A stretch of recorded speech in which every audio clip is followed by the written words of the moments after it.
Assalamualaikum warahmatullahi wabarakatuh. Selamat pagi dan salam sejahtera bagi kita semua. Yang saya hormati dan Ibu dosen penguji dan dosen pembimbing. Perkenalkan, saya Puji Lestari dari Program Studi Akuntansi Sektor Publik Universitas Negeri Jakarta.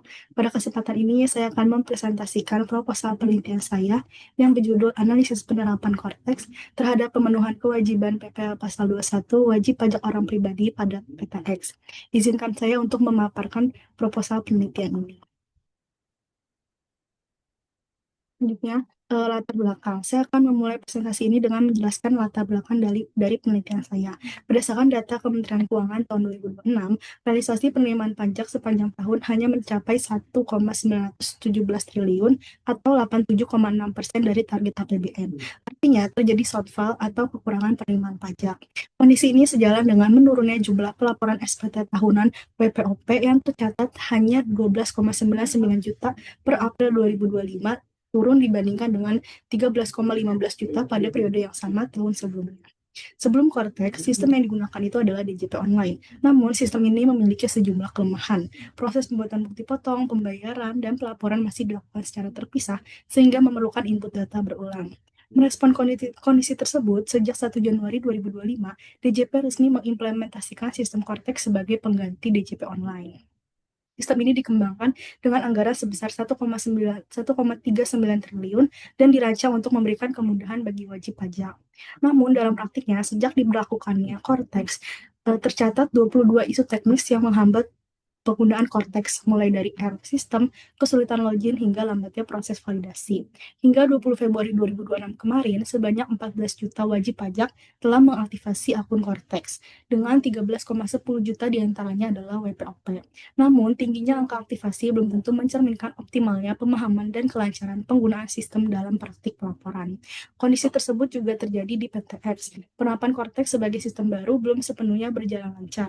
Pengguna masih memerlukan waktu untuk menyesuaikan dengan perubahan fitur dan alur pelaporan yang berbeda dari sistem sebelumnya. Sementara itu, penelitian terdahulu masih berfokus pada aspek teknis sistem atau perspektif perusahaan dan konsultan pajak, belum mengkaji secara mendalam pengalaman langsung wajib pajak orang pribadi sebagai pengguna utama sistem. Berdasarkan kondisi itulah, peneliti ini hadir untuk mengisi kekosongan tersebut. Penelitian ini berjudul Analisis Penerapan Korteks terhadap Pemenuhan Kewajiban PPh Pasal 21 Wajib Pajak Orang Pribadi pada PTX. Lalu selanjutnya, pertanyaan penelitian. Berdasarkan latar belakang yang telah diuraikan, maka dirumuskan 3 pertanyaan penelitian. Yang pertama, bagaimana penerapan sistem Cortex dalam pengisian dan pelaporan SPT PPh Pasal 21 WPOP di PTX. Yang kedua, bagaimana pemahaman dan persepsi WPOP di PTX terhadap kemudahan serta kebermanfaatan sistem Cortex. Yang ketiga, bagaimana keberhasilan sistem Cortex dalam mendukung kelancaran dan ketepatan pelaporan SPT PPh Pasal 21 WPOP di PTX. Sejalan dengan pertanyaan tersebut, tujuan penelitian ini adalah untuk yang pertama, menganalisis penerapan sistem Cortex dalam pengisian dan pelaporan SPT PPh Pasal 21 WPOP di PTX. Yang kedua, menganalisis pemahaman dan persepsi WPOP di PTX terhadap kemudahan penggunaan serta kebermanfaatan sistem Cortex. Yang ketiga, menganalisis keberhasilan sistem Cortex dalam mendukung kelancaran dan ketepatan pelaporan SPT PPh Pasal 21 WPOP di PTX. Penelitian ini memiliki 2 manfaat, yaitu teoritis dan praktis. Secara teoritis, penelitian ini diharapkan dapat memberikan kontribusi dalam pengembangan kajian perpajakan, khususnya terkait keberhasilan penerapan sistem Cortex, serta menjadi referensi bagi penelitian selanjutnya dalam mengevaluasi sistem perpajakan digital.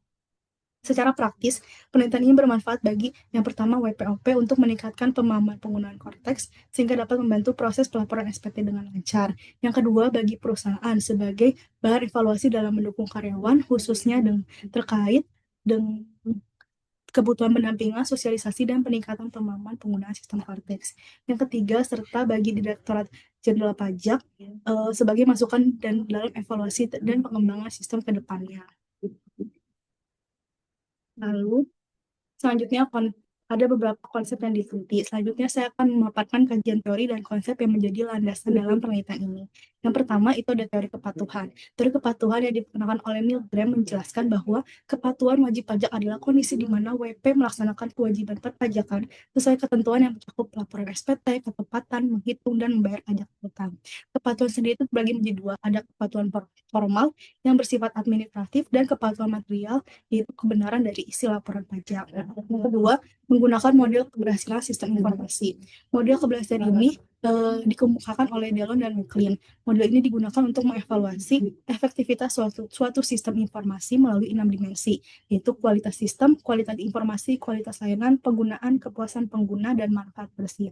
Sistem dianggap berhasil apabila pengguna merasa puas dan merasakan manfaat nyata dari penggunaannya. Dalam penelitian ini, model tersebut saya gunakan untuk menilai apakah penerapan korteks benar-benar memberikan manfaat dalam pemenuhan kewajiban PPh pasal 21. Yang ketiga, dalam model penerimaan teknologi atau TAM, ini dari Davis tahun 1986, telah menjelaskan penerimaan teknologi oleh pengguna melalui 2 faktor utama. Yang pertama dari persepsi kegunaan, yaitu keyakinan bahwa teknologi tersebut membantu menyelesaikan pekerjaan atau mencapai tujuan yang diinginkan. Yang kedua, persepsi kemudahan penggunaan, yaitu keyakinan bahwa teknologi dapat digunakan tanpa usaha yang berat.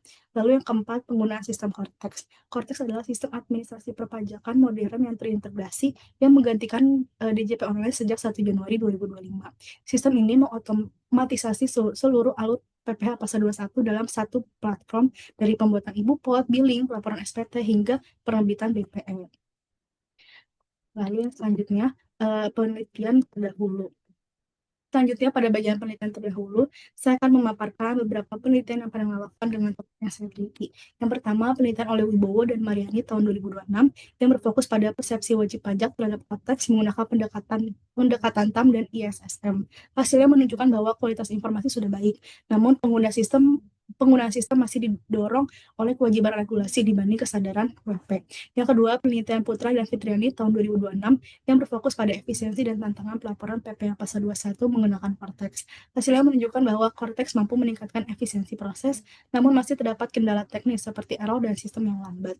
Yang ketiga, penelitian Mufida tahun 2024 yang berfokus pada kepatuhan wajib WPOP dalam pelaporan SPT tahunan PPh 21.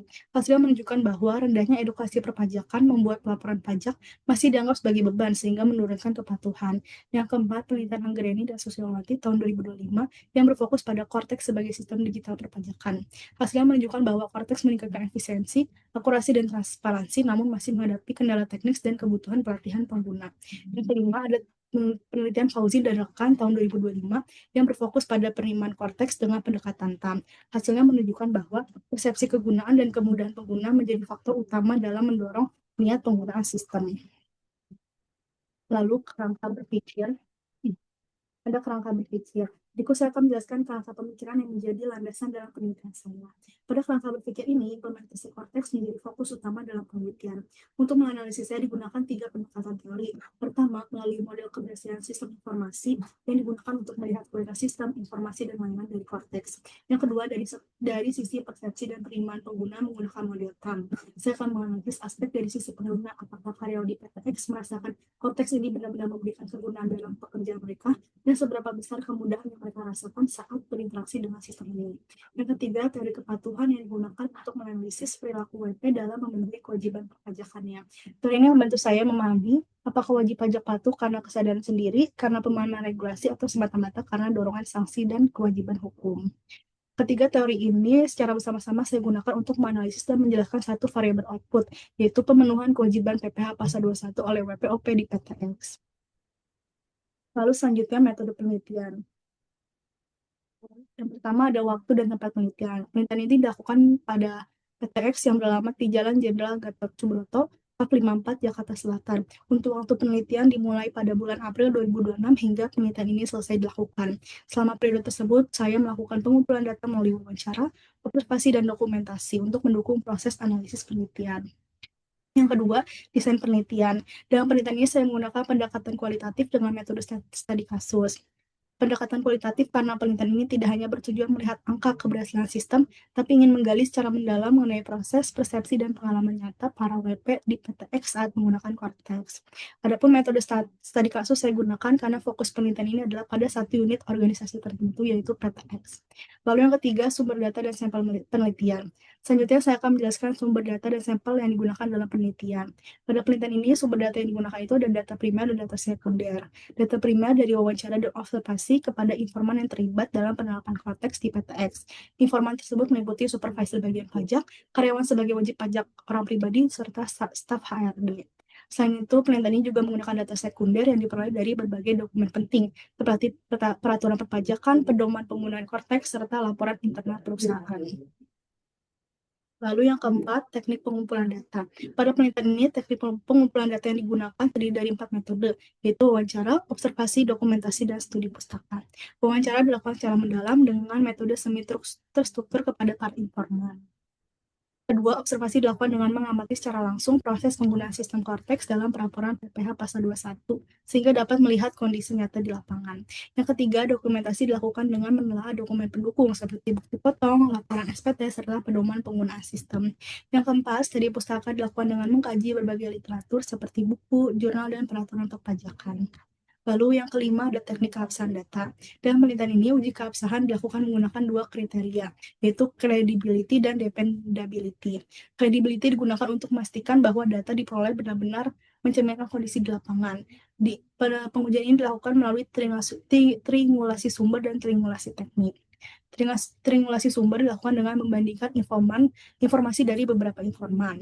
Sedangkan triangulasi teknik dilakukan dengan membandingkan hasil wawancara, observasi, dan dokumentasi. Kedua, ada dependability digunakan untuk memastikan bahwa proses penelitian dilakukan secara konsisten dan sistematis. Lalu yang keenam ada teknik analisa data. Teknik analisa data dalam penelitian ini menggunakan analisis kualitatif menurut Niels dan Haberman. Model ini terdiri dari 3 tahapan, yaitu reduksi data, penyajian data, serta penarikan kesimpulan dan verifikasi. Pada tahap reduksi data, peneliti menyeleksi dan menyederhanakan data yang diperoleh dari lapangan dengan fokus pada informasi yang relevan. Lalu pada tahap penyajian data, peneliti menyusun data dalam bentuk yang terstruktur seperti uraian deskriptif. Lalu tahap terakhir adalah penarikan kesimpulan dan verifikasi, di mana peneliti melakukan interpretasi terhadap data yang diperoleh serta memastikan kebenarannya melalui proses triangulasi. Demikian pemaparan proposal penelitian yang dapat saya sampaikan. Saya menyadari bahwa proposal ini masih memiliki kekurangan. Oleh karena itu, saya sangat mengharapkan kritik dan saran yang membangun dari Bapak dan Ibu dosen penguji. Akhir kata, saya ucapkan terima kasih atas perhatian dan kesempatan yang diberikan. Wassalamualaikum warahmatullahi wabarakatuh.